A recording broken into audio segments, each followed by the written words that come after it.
اٹھانے تک تو متواتر ہے. دعا ثابت ہو گئی کہ دعا کے لیے کتنی احادیث مبارکہ ہیں؟ تقریباً 100 حدیث مبارکہ. اور یہ ہے حدیث متواتر. غور کریں آپ، متواتر کی دوسری قسم ہے متواتر مانوی. تو 100 حدیث اور وہ بھی متواتر حدیث کے درجے میں ہو، کس کام کے لیے؟ دعا مانگنے کے لیے. تو مر نہیں جانا چاہیے اس کو جو اس کے باوجود بھی دعا سے منع کرتا رہتا. اس کو موت نہیں آ جانی چاہیے. وہ اللہ کی زمین پہ رہنے کا مستحق ہی نہیں ہے. یہ حقیقت مسلمہ ہے.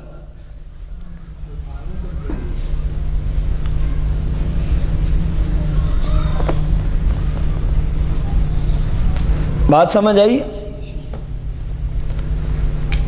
حدیث متواتر کی اصطلاحی تعریف کیا ہے؟ ابتداً حدیث متواتر کی اصطلاحی کہیں نا، یہ حدیث متواتر ہے. آپ کو پوچھے جی متواتر کس کو کہتے ہیں؟ جس کو اتنے راوی انہیں روایت کیا ہو کہ عادتاً ان کا جھوٹ پر اتفاق کر لینا یا جمع ہو جانا محال ہو. اور علماء نے جو احتیاطاً کم از کم تعداد لکھی ہے وہ کتنی ہے؟ 10 افراد کم از کم. اور ان میں پتہ ہے ایک بات سے اساتذہ نے ہمیں بتائی، ایک بات سے اندازہ لگانا کہ کیسے 10 کی بات ہو رہی ہے. جو محدثین ہے نا، پتہ چلا جی فلاں بھی حدیث کو روایت کرتا ہے. بڑی مشکل سے یہ سفر کرتے. ایک حدیث کے ایک راوی کے لیے اگر 500 کلومیٹر ان کو سفر کرنا پڑا ہے تو پیدل، گھوڑوں پہ، اونٹ پہ، جنگلوں میں سفر کر کے وہاں تک پہنچیں گے. پتہ چلا آپ بھی اس کو روایت کرتے ہیں. پتہ چلا آپ بھی اس کو. اور جب وہاں پہنچے اور کسی کو دیکھا، وہ اپنے جانور کو نا یوں اپنے اس کو پھیلائے ہوئے دامن کو یوں اپنی طرح بلا رہا ہے. اور جب اس محدث نے دیکھا نا تو اس میں ہے کچھ بھی نہیں. اس میں ہے، فرمایا تو اس قابل ہی نہیں ہے کہ تجھ سے رسول اللہ کی حدیث کو روایت کیا جائے. جب تو جانور کے ساتھ دھوکہ کر رہا ہے تو حدیث کے اندر تو کتنا اہتمام کرتا ہوگا. یعنی ایسے بندے کہ اتنی بات ہے، فرمایا اس سے حدیث نہیں روایت کریں گے، اس سے حدیث ہم روایت.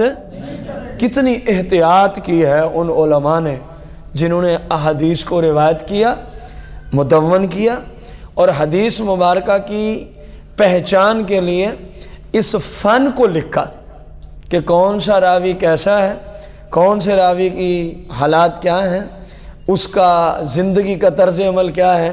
اس پر باقاعدہ ایک فن اور اس پر کئی کتب تصنیف ہوئی کہ اگر ایسی بات ہے تو اسے حدیث نہ روایت کریں، اگر ایسی بات ہے تو اسے حدیث نہ روایت کریں.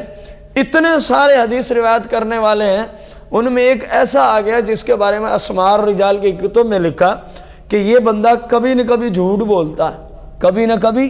علماء نے کہا ٹھیک ہے اس حدیث کو وہ اس درجے سے ہی نکال دو جس درجے میں تھی، ایک بندے کی وجہ سے. کتنی احتیاط.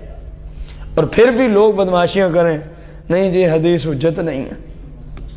کتنی بڑی لعنت ہے ان پر جن کا یہ نظریہ اور ایمان ہے، جن کا یہ نظریہ اور ایمان ہے. خبر احاد،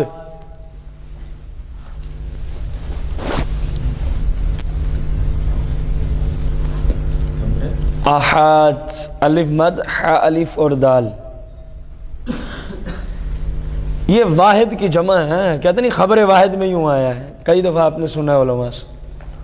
خبر واحد، حدیث واحد، اس کی جمع کیا ہے؟ احاد، الف مد ح الف اور دال. سب سے پہلے اس کی لغوی تعریف. خبر واحد کی لغوی تعریف سادہ لفظ میں آپ اس کو یوں لکھ سکتے ہیں،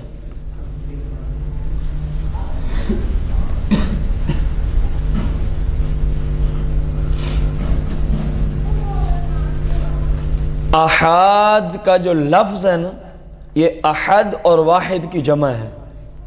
یہ احد اور واحد کی کیا ہے؟ جمع ہے، یعنی وہ روایت جسے ایک آدمی روایت کرے، وہ خبر، وہ حدیث، وہ روایت جسے ایک آدمی روایت کرے، یہ لغوی معنی ہے۔ خبر روایت کا لغوی معنی کیا ہے؟ جسے لغوی معنی کا معنی ہوتا ہے کہ جس لغت کا وہ لفظ ہے نا، اس لفظ کے مادے کو دیکھتے ہوئے کیا معنی نکلتا ہے، اس لفظ کے مادے کو دیکھتے ہوئے، مثلا دارابا، لفظ کو دیکھتے ہوئے سمجھ آ رہی ہے کہ مارنے کے معنی میں استعمال ہو رہا ہے۔ دارابا زید، زید نے مارا، مثال کے طور پر۔ اسی طرح قام خالد، خالد کھڑا ہوا، خالد کیا ہوا؟ کھڑا ہوا۔ خبر واحد کی اصطلاحی تعریف،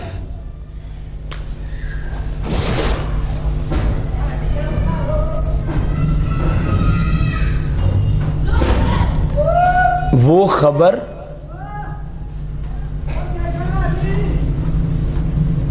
جس میں حدیث متواتر کی، وہ خبر، یہ خبر بھی حدیث کے معنی میں ہے، پیچھے اس لیے آپ کو پہلے خبر کے معنی لکھوائے تھے۔ وہ خبر جس میں حدیث متواتر کی شرطیں جمع نہ ہو سکیں، وہ خبر جس میں حدیث متواتر کی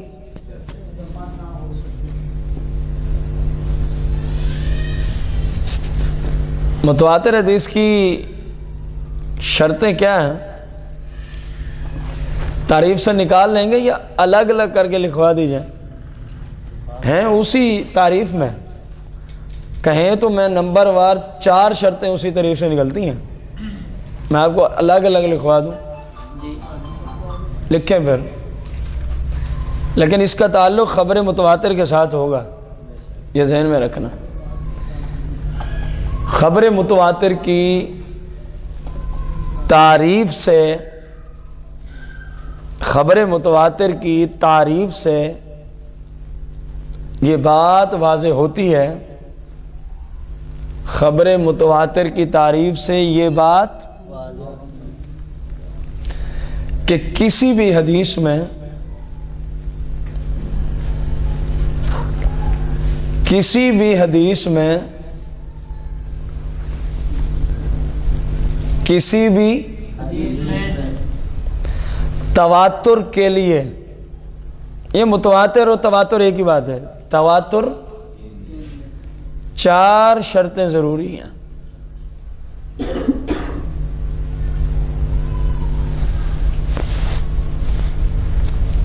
نمبر 1، اس حدیث کو، نمبر 1، اس حدیث کو کثیر تعداد روایت کرے،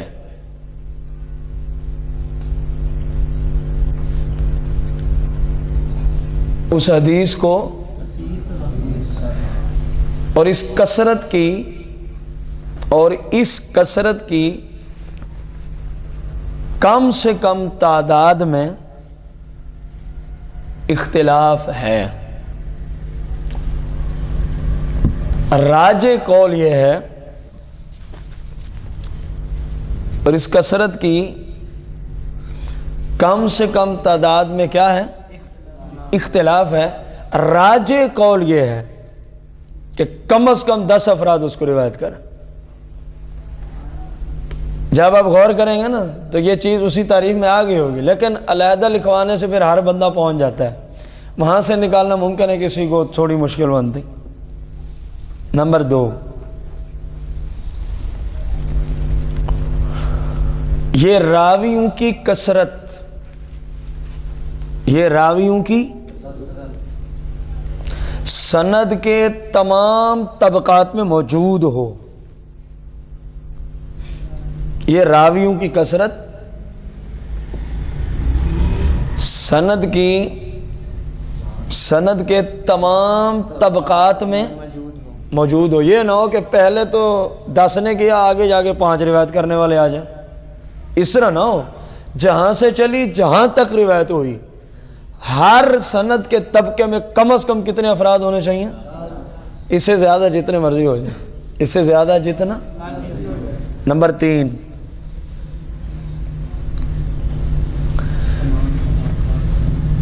اور عادتاً, اور یہ بات محال ہو کہ ان لوگوں نے جھوٹ پر اتفاق کر لیا ہوگا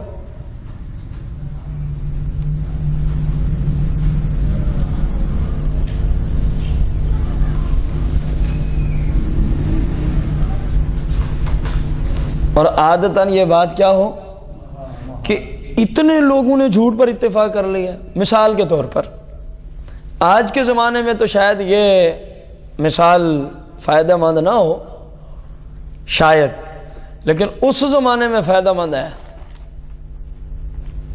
مثال کے طور پر ایک راوی ہے ملک شام کا, دوسرا اسی حدیث کا جو 10 انہوں نے گننے ہیں, وہ رہتا ہے کوفے میں, تیسرا رہتا ہے بغداد میں, چوتھا رہتا ہے بخارا میں, 5واں رہتا ہے یمن میں, 6واں رہتا ہے مدینہ منورہ میں, 7واں رہتا ہے مکہ میں, 8واں رہتا ہے عراق میں, اور 9واں رہتا ہے ایران میں, اور 10واں رہتا ہے سمرقند میں. تو کہہ رہے ہیں اب عادت اس زمانے کے لحاظ سے کہ اتنے دور دور سے محدث نے تو سفر کیا, ہر ایک کو جا کے ملا, جس نے اس کو جمع کرنا تھا, شرائط لکھنی تھی, ہر ایک کو ملا. لیکن یہ کیسے ممکن ہے؟ بندہ عقل سے پوچھے. یہ سارے لوگ ایک جگہ جا کے جمع ہوئے ہوں گے, پھر انہوں نے ایک بات گھڑی ہوگی, بھئی اس کو یوں ہم بیان کریں گے سارے. اس زمانے کے لحاظ سے کیونکہ اتنے سارے علاقوں سے لوگوں کا ایک ہی جگہ جمع ہو کے جھوٹ پہ اتفاق کر لینا, یہ بات ناممکن ہے. یہ بات کیا ہے؟ ناممکن ہے. یہ تیسری شرط تھی. کون سی تھی؟ چوتھی شرط.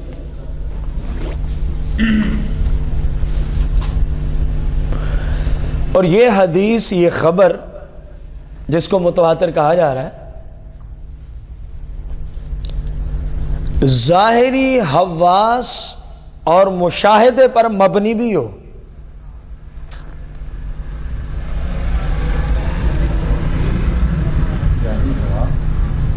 اور مشاہدے پر مبنی ہو.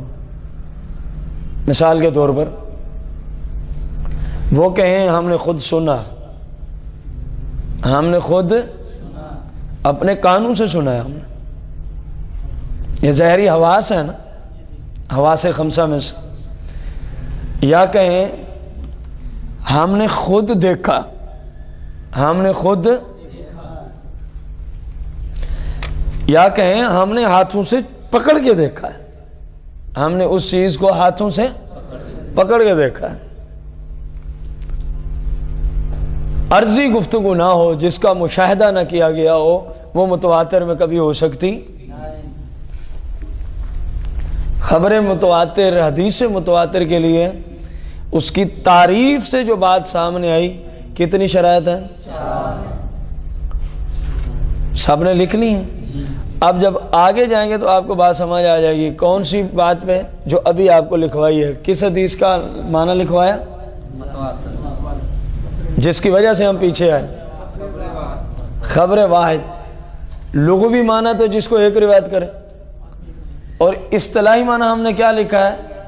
وہ حدیث جس میں متواتر حدیث کی شرائط نہ پائی جائیں وہ خبر احاد یا خبر واحد کہلاتی ہے. اب اسی لیے تو ہم پیچھے آ کے اب الگ الگ آپ کو شرطیں لکھوا دیں تاکہ آپ کو سمجھ آئے یار یہ بات تو وہاں نہیں ہے, اس لیے خبر واحد ہو سکتی ہے, خبر مشہور یا حدیث مشہور نہیں ہو سکتی. حکم.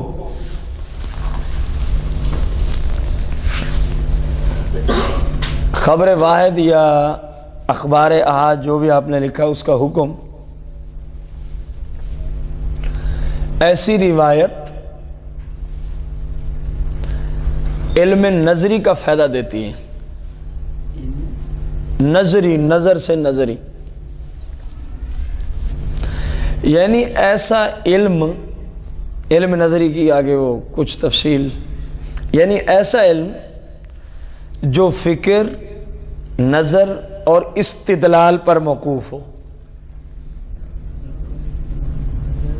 اور استدلال پر موقوف ہو، یعنی ایسا علم جو فکر بمانا غور و فکر والا فکر ہے، جو فکر، نظر اور استدلال تینوں معنی ایک دوسرے سے ملتے جلتے ہیں، جس میں غور و فکر کر کے کوئی معاملہ لیا جائے سادہ لفظ میں.